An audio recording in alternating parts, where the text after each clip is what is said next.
ഇതൊരു പാഠമാണ്. അധ്യാപകർ കുഞ്ഞുങ്ങളെ സംരക്ഷിക്കേണ്ടവരാണ്. ആ അധ്യാപകർ തന്നെ ഇതുപോലെ പെരുമാറുന്ന അപൂർവം ചില സംഭവങ്ങൾ ഉണ്ടായിട്ടുണ്ട്. അത്തരം ഘട്ടങ്ങളിൽ അധ്യാപകരായതുകൊണ്ട് തന്നെ അവർക്ക് കൂടുതൽ കടുത്ത ശിക്ഷ കിട്ടുകയാണ് വേണ്ടത്. പ്രതി കുറ്റക്കാരനാണ് എന്ന് കുട്ടിയുടെ മൊഴിയിൽ നിന്ന് വ്യക്തമായതിനാലാണ് കേസ് ശക്തമായിട്ട് എടുക്കണം എന്നാവശ്യപ്പെട്ടത്. വലിയ ദുഷ്പ്രചരണങ്ങളാണ് ഇതിൻ്റെ ഭാഗമായിട്ട് നാട്ടിലാകെ ഉണ്ടായിട്ടുള്ളത്. ആ പാനൂർ പരിസര പ്രദേശത്തുള്ള ചില കുബുദ്ധികൾ ഞാൻ ഈ കേസിലെ പ്രതിയെ സഹായിക്കുകയാണ്, MLA കേസിലെ പ്രതി രക്ഷപ്പെടാൻ അനുവദിക്കുകയാണ് എന്ന രീതിയിൽ പ്രചരണം നടത്തി.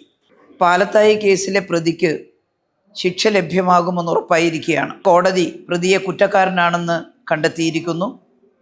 ഏറെ ആശ്വാസമുളവാക്കുന്ന ഒരു വാർത്തയാണിത്. പാനൂരിനടുത്ത പാലത്തായിയിലെ 4ാം ക്ലാസ്സിൽ പഠിക്കുന്നൊരു കുട്ടിയെ സ്കൂൾ അധ്യാപകൻ കുഞ്ഞ് മൂത്രപ്പുരയിൽ പോകുന്ന സമയത്ത് കൂടെ അവിടെ പോവുകയും അവിടെ വെച്ച് വളരെ മോശമായി ലൈംഗികമായി കുട്ടിയെ പീഡിപ്പിക്കുകയും ചെയ്തു എന്നതായിരുന്നു കേസ്. ഈ സംഭവം അറിഞ്ഞ ഉടനെ തന്നെ അന്നത്തെ അവിടുത്തെ MLA ആയിരുന്ന ഞാൻ പോലീസ് സ്റ്റേഷനിൽ വിളിച്ച് തെളിവുകൾ കൃത്യമായി രേഖപ്പെടുത്തണമെന്നും ആ കുട്ടിയെ ദ്രോഹിച്ച പ്രതിക്ക് ശിക്ഷ കിട്ടുന്നതിന് കഴിയുന്ന രീതിയിൽ കേസ് ഫ്രെയിം ചെയ്യണമെന്നും ആവശ്യപ്പെട്ടിരുന്നു. പ്രതി കുറ്റക്കാരനാണ് എന്ന് കുട്ടിയുടെ മൊഴിയിൽ നിന്ന് വ്യക്തമായതിനാലാണ് കേസ് ശക്തമായിട്ട് എടുക്കണം എന്നാവശ്യപ്പെട്ടത്. പ്രതി ആരാണെന്ന് നോക്കിയിട്ടല്ല, ആരായാലും പെൺകുട്ടികളെ, കുഞ്ഞുമക്കളെ ക്രൂരമായി പീഡിപ്പിക്കുന്ന ആളുകൾക്ക് ശിക്ഷ ഉറപ്പാക്കണമെന്നാണ് നമ്മൾ പറയുക. വലിയ ദുഷ്പ്രചരണങ്ങളാണ് ഇതിൻ്റെ ഭാഗമായിട്ട് നാട്ടിലാകെ ഉണ്ടായിട്ടുള്ളത്.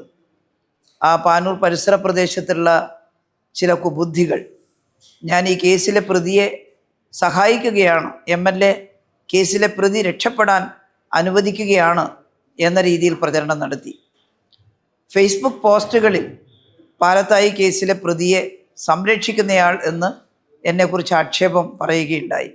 അതിലൊന്നും വലിയ കാര്യമില്ല. പ്രതി കുറ്റക്കാരനാണെങ്കിൽ ശിക്ഷിക്കപ്പെടണമെന്നാണ് നമ്മൾ പറയുക. ആദ്യം തന്നെ നമുക്ക് കോടതി പറയുന്നതിന് മുൻപേ പറയാൻ സാധിക്കില്ല. പക്ഷേ കുട്ടിയുടെ മൊഴി രേഖപ്പെടുത്തിക്കൊണ്ട് ആ മൊഴിയെ അടിസ്ഥാനമാക്കി ഏറ്റവും ശരിയായ അന്വേഷണം നടത്തണമെന്നാണ് നമ്മൾ ആവശ്യപ്പെട്ടത്. ആ അന്വേഷണം നടന്നു. അതിൻ്റെ ഭാഗമായി തെളിവുകളെല്ലാം ശേഖരിച്ച് കോടതി ഇപ്പോൾ വിധി പറഞ്ഞിരിക്കുകയാണ് പ്രതി കുറ്റക്കാരനാണ് എന്ന്. പ്രതി ഒരു RSS പ്രവർത്തകനാണ് എന്നാണ് പറയുന്നത്.